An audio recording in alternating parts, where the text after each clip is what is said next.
Alright, let's take a look at the retirement program.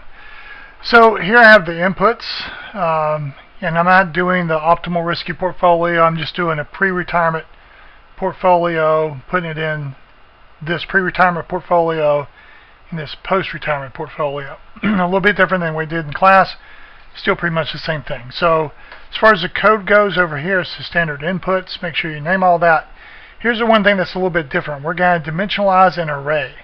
So we have an array called sim results, and I'll show you what that looks like. So actually what that does is it stores these numbers. So it produces and stores the numbers here, and every time I run this, I get a new set of numbers. So here I'm showing 5 simulations because I want to take a complex problem and keep it as simple as possible. So I'm just doing this 5 times, and I'm doing the output to see the output that I get. I'm going to get the average and the standard deviation.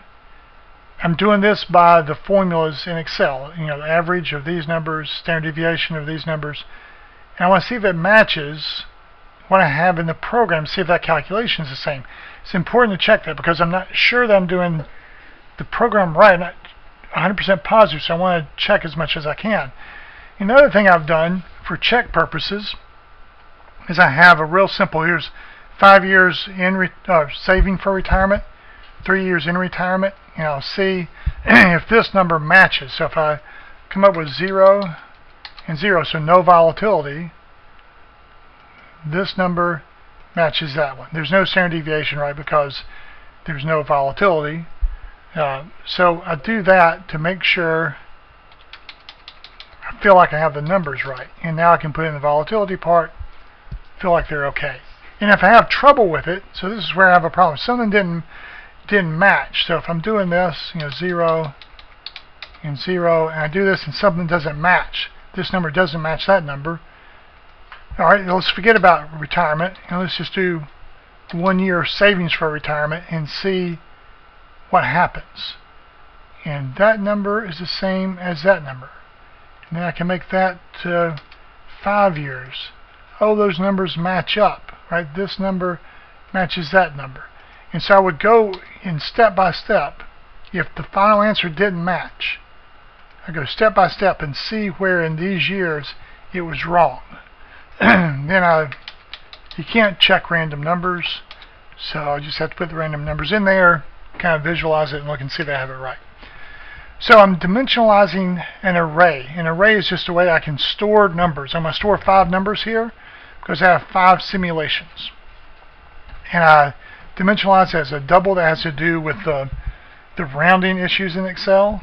So if you did as a single, you would come out with not using as many decimal places, and so you'd be off a little bit. The math would still be right, so dimensionalize as a double.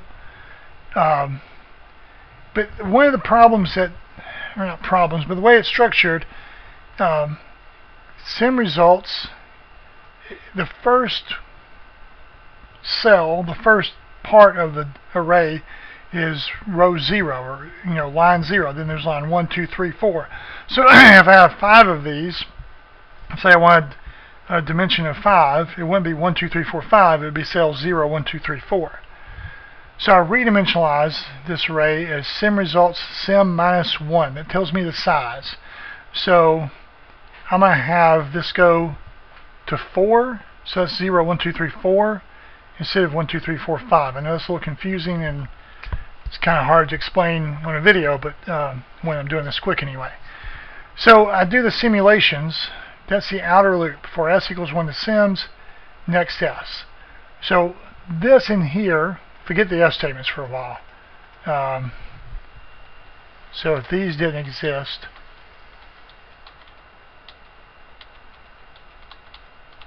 these are for checks, and I'll show you what I have those for in a second. So if those in green didn't exist, this is just a loop that you've already done, right? Slightly different because you're putting a certain percent in the risky and a certain percent in the risk-free, but it's basically the same thing. I'm saving for retirement here in this loop for I equals 1 years to retirement. I'm getting the random number, and then I'm doing the future value. I'm adding the deposit. Then my years in retirement, I get the random number. I'll let it invest, and I take money out at the end of the year and do that again. So I want to do this not one time, but I want to do this thousands of times. But before I do it thousands of times, I'm going to do it 5 times to see exactly what's happening. So that's where I use this if statement. So the first time through, s is equal to 1. So I want to say if s is equal to 1, then the range endowment endow 1 is CW. And that gives me that number. If s is equal to 2, so the second time through this loop, range endow 2 is equal to CW, gives me that number. The third time, the fourth time, the fifth time. So when I do this, the first simulation gave me $1 million, the next simulation 961, second 4.5 million, and 1.7 million, 2.4 million. So if I live my life 5 times, those are the 5 different outcomes I would have. Now let's make this 30 years and 25 years, something maybe a little bit more realistic. So anyway, those, well, actually, I'll keep it at 5 and 3. So those are the different outcomes I have. And that, I want to output that, I want to see that, so I can verify that this average is right. Now I can take the average, I can take the standard deviation. And all the if statement is doing is if s is equal to 1, then put something in endow 1, if s is equal to 2. So this is just the structure of that if statement. And again, the reason I put that in there is so you can see in simple terms what's happening. So I'm going to do 5 simulations. The first simulation, CW starts out, so it's defined up here. Here's CW, it's $1 million, all my other inputs. So I do some calculations, I save for retirement, I get a bunch of money, then I spend that money in retirement, I put the outputs there, and then my sim results, this is saying sim result 0, which is that number, is equal to CW. Then next time through, sim result 1 is that number, sim result 2, 3, 4. So this is sim 0. Should actually label it correctly. So there are 5 of them, but it's stored as 0, 1, 2, 3, 4. Alright, so after I run one simulation of my life and record what happened here, then I have to start my life over again. So I go and say CW, my current wealth. CW for current wealth is equal to, and goes and picks this number. And then I get the average and the standard deviation of that array, or that vector. So again, have the inputs. The new thing is I dimensionalize an array or a vector.